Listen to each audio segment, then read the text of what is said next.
tasks simultaneously, and just keeping up the stick and rudder skills that every pilot needs. We're now driving through the Johnson Space Center Memorial Grove. On the right is the Employee Grove, where trees are planted in memory of NASA employees, their families, and other individuals who made noteworthy contributions to America's space program. On the left, you see a circle of trees set back from the road.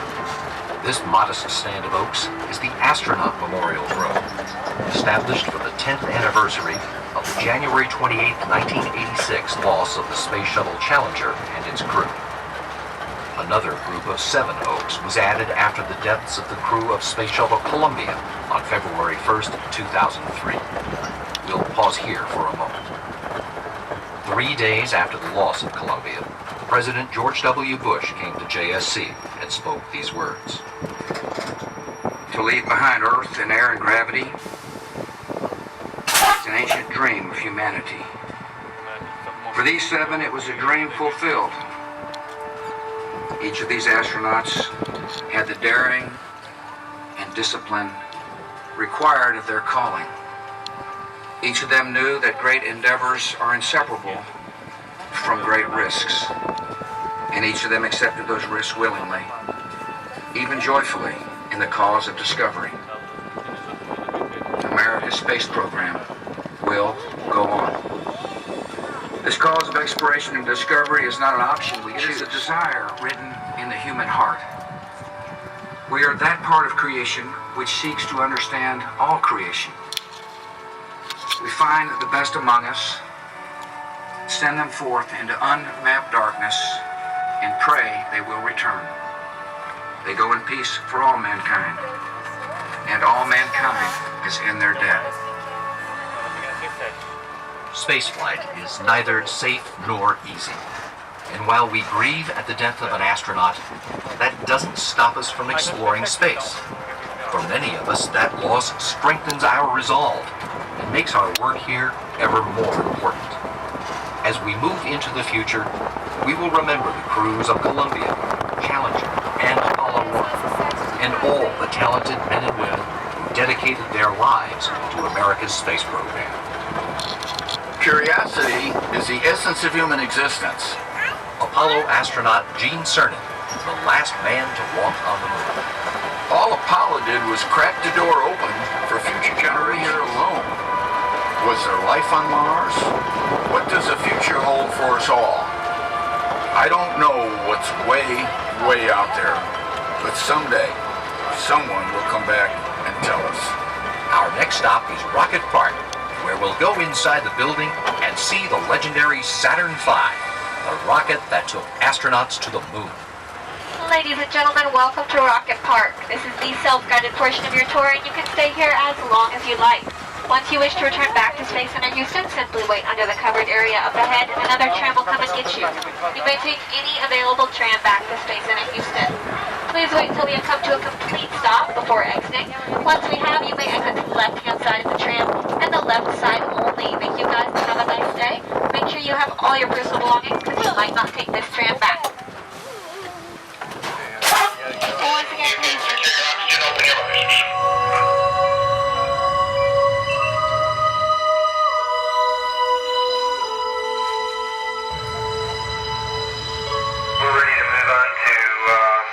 Docking mechanism, if that's alright with you guys.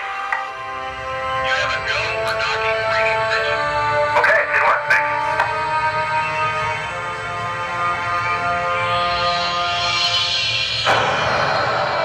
Yeah, capture confirmed. We want to welcome you to your new home. We're going to be taking a small look at the world's most recognizable spacecraft, the Space Shuttle Orbiter. We're going to meet our international and commercial crew partners, as well as the crew that is on the station right now. Take a look at some of the science they perform up there and get a glimpse of Orion, which is the next generation for us here at NASA, something we're very excited about right now. Now, the shuttle program flew for 30 years on 135 shuttle missions and was one of the greatest achievements in modern technology. It was built as a space laboratory, cargo vehicle, and a construction vehicle as well. It flew 37 of the 41 space station construction missions and was officially decommissioned at the end of 2011 with the completion of our space station. So, no more shuttle flights have gone since 2011. Since then, we've been riding up with the Russians on their Soyuz capsules, and we'll talk about that vehicle towards the end of the presentation today. But starting in 2017,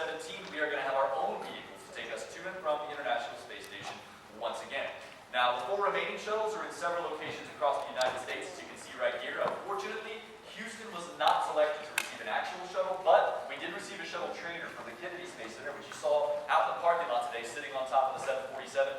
That's going to be opened up as our brand new exhibit later on this year, and it's the only exhibit in the world where you can see what the inside of the space shuttle looks like. So be sure to check that out later on this year.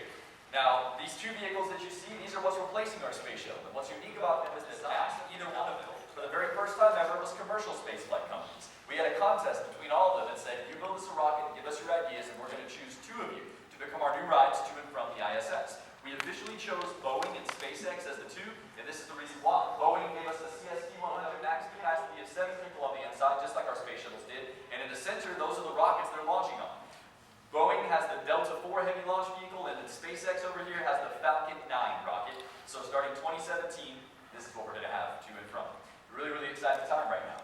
Now, the center photo that you see, this is the ISS control rooms. This man 24 hours a day, 7 days a week, 365 days a year. Always someone on the station, so we always have to have people inside that room right there. And it's actually a long-running record that we have. And we share this record with the Russians as well, but we've had at least one human being orbiting above our heads the entire time for the past 14 years, 24/7, 365. So amazing record that's still going on right now as I'm speaking to you with the Expedition 44 crew who is currently on the International Space Station. And now we're going to take a little bit of time to actually meet the Expedition 44 crew. Expedition crew members launched to the station on a Soyuz rocket from the Baikonur Cosmodrome. 6 hours later, their Soyuz capsule docked with the station. Gennady Padalka is a veteran cosmonaut on his first flight to the ISS, and he is commander of Expedition 44. He's going to be working with small satellites and very closely with Scott and Mikhail for their year in space. Here is Scott Kelly, a veteran astronaut on his second flight to the ISS, and he is going to be staying up there for 1 full year, 6 months longer than your average stay. His Russian counterpart, Mikhail Kornienko, is a veteran cosmonaut on his first flight to the ISS, and he's going to be up there with Scott for that entire year in space, and they're doing this just to see what happens to their bodies. Now, here's the mission patch for the year in space, and you can also see Scott and Mikhail down on Earth training a lot together, spending a lot of time together, and also on their very first day in space, executing a double backflip after the successful flight to the International Space Station. And what's even more unique about Scott is the guy sitting next to him right there, his identical twin brother, Mark Kelly, who is also a former astronaut. He's agreed to participate in this mission. He's not what they're going to do is they're going to do the same tests on Scott as they do on Mark down here on Earth. And that way you can take the data, one from microgravity and one from Earth's gravity, and compare them side by side in genetically identical twins to figure out the exact differences in between the two. So in the coming year, we are going to learn more about long-duration spaceflight and how it affects the human body than we ever have before. So now, this is the robonaut. This is the first robotic astronaut, or humanoid robotic astronaut that's in space. And it recently received computer and mobility upgrades, including its first pair of legs on the International Space Station. So you can see exactly what that looks like.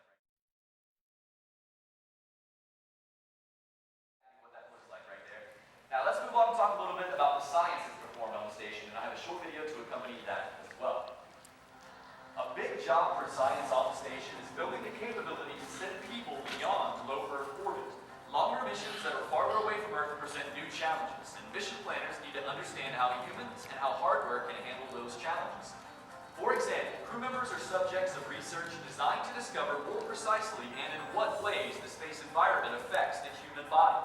That's why Scott and Mikhail are up there for a year in space right now. The goal is to make it safer for us to go farther away.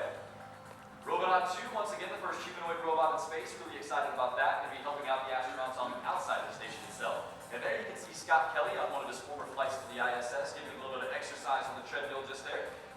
From the International Space Station, we can track the health of crops, we can monitor and assess natural disasters, and track ships at sea. Protein crystals that are grown in microgravity reveal detailed knowledge of their structure, which can be used in research for cancer treatment and stroke prevention. This can also be used in the design and testing of new medicines. Flex 2 is a study of how fuels burn in space, and this could lead to safer spacecraft. A new study is also hoping to fine-tune astronaut workout as well as nutrition plans. And understanding how fluids behave in microgravity will lead to the development of fluid delivery systems for future spacecraft, and also improve manufacturing processes right back here on the surface of the Earth. Our astronauts on station, they will perform over 140 different experiments, including 3D printing, human research, biological and physical sciences, technology, robotics, education, Earth observation, and much, much more. Now, in the center here, you can see a list of those scientific investigations in case you missed anything there. And Earth observation, huge part of the International Space Station, making sure that life is safe for us here on Earth at all times, no matter what. And with that, you get some beautiful views of your home planet and beautiful photos as well. So you may have been wondering what this is on the left, right-hand side. Does anybody know what that is? Houston, exactly right. It's the greater Houston area, lit up at night with all of its beautiful lights, downtown Houston being just in the center of it right there. So truly amazing the type of views you get, especially at nighttime on the International Space Station. I also hear, so this is a typhoon that hit off the Pacific Islands, and they were monitoring that, figuring out how large it was, how fast it was traveling, where it was traveling to, making sure that we had that information down here on Earth so we could implement evacuation procedures, we could start to save lives. So making sure that we are good and safe no matter what, one of the biggest jobs of the International Space Station itself. Now let's talk a little about the Soyuz capsule. This is the current vehicle that's taking us to and from the ISS, and this is how it looks when it flies in space, both of these right here. This is what it looks like as it's launching off. Now, the vehicle itself has 3 separate modules: an orbital module, which is the rest area, a descending module, which is where they are for most of the mission, including launch and land, and a service module, which is the main engines for maneuvering in space. Now, I mentioned there the descending module. As you can imagine, it's pretty cramped inside there. This is what it looks like with all 3 of the crew members strapped up, ready to go side by side. And in order to fit everyone in there, you have to actually strap their knees to their chest using a special harness that they have in order to make sure everybody fits. So really, really cramped right on the inside. And the Russians land differently than we do here in the U.S. They do what's called a splashdown or a water landing. Or excuse me, I said they. We do what's called a splashdown or a water landing at NASA. If we have a capsule, it's going to splash down in the ocean like this, float there until the Navy ship comes to pick it up, and they use a crane, will pick it up, put it on top of the ship, and then carry the crew members out. The Russians, they land straight back on the surface of the Earth, a hard landing.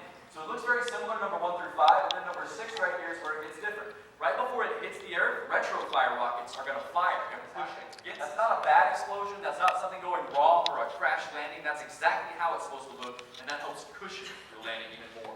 And when the rescue team gets to you, most of the time you're on your side and you roll a little bit. It's very flat ground, and you don't walk away yourself. You're carried away from the capsule. And the reason for that is because you're weaker than when you left. You've lost muscle mass and bone density in space. And so we don't want you to try and get up and walk and fall over and break a bone or bruise your arm real bad. Some of your systems still aren't working properly because they're still getting used to what it's like back on Earth in 1G of gravity. And we just don't want to put you through any of that. So we carry you away from the capsule. And you can see just how happy that crew member is about that after returning home in the moment. Let's move on to the future, the next generation droids. As you've been walking around today, you've seen a lot of information probably on Orion and the next generation. And this is what it looks like right here, the Orion space capsule as it flies in space. And this is what it's launching on. The SLS, or Space Launch System. The main goal for this rocket is to send a human being all the way to Mars and land him on the surface of Mars itself. That won't happen until about 2030, though. Reason for that is because of the distance we have to travel and how many problems that presents to us. We recently had our first test flight of the Orion, though, back in December. December 5th was an exploration flight test 1, and it flew about 4,000 miles away, turned around, and came back. It was unmanned. No one was on the inside of it. We were testing how it flew in space, how the parachutes opened, if they opened, if the heat shield protected it properly, all that kind of stuff. We make sure that stuff works before we ever put a person inside. At the very tip of it right up there, and then the little skinny piece that you see above that, that's called the Launch Abort System. Just remember that name, and I have a short video to accompany this as well.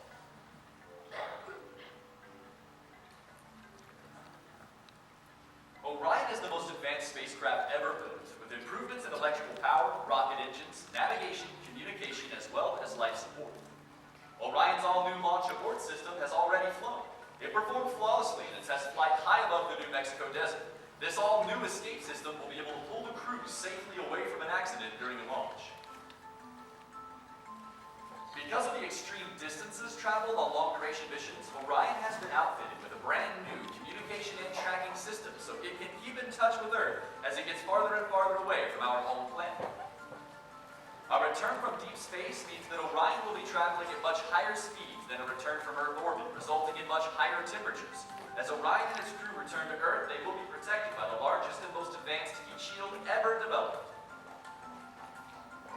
An all-new sophisticated rendezvous and docking system for Orion has already been tested in space. It flew on a special test at the station on a flight of the shuttle Endeavour in May of 2011. The experiences gained from the flight of our space shuttles, as well as all other NASA spacecraft, have only led to the improvement in manufacture of spacecraft components, making it easier for us to go farther away. Ladies and gentlemen, the Orion space capsule will be taking our astronauts farther away from our home planet than any spacecraft has in the past 40 years.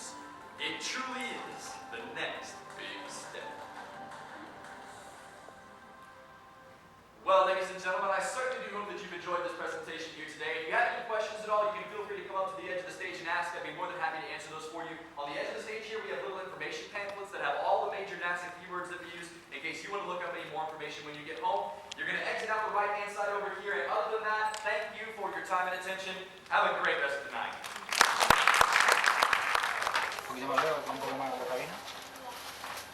Size of a football field. This scientific research facility orbits the Earth at an altitude of approximately 260 miles, the result of a partnership of 5 different space Allows us to train in our spacesuits and become essentially weightless underwater. The training, up to 6 hours underwater for every hour of a spacewalk, gives us valuable insight on what we'll be accomplishing in space. NASA also uses a jet that can create short periods of microgravity by flying on a parabolic trajectory.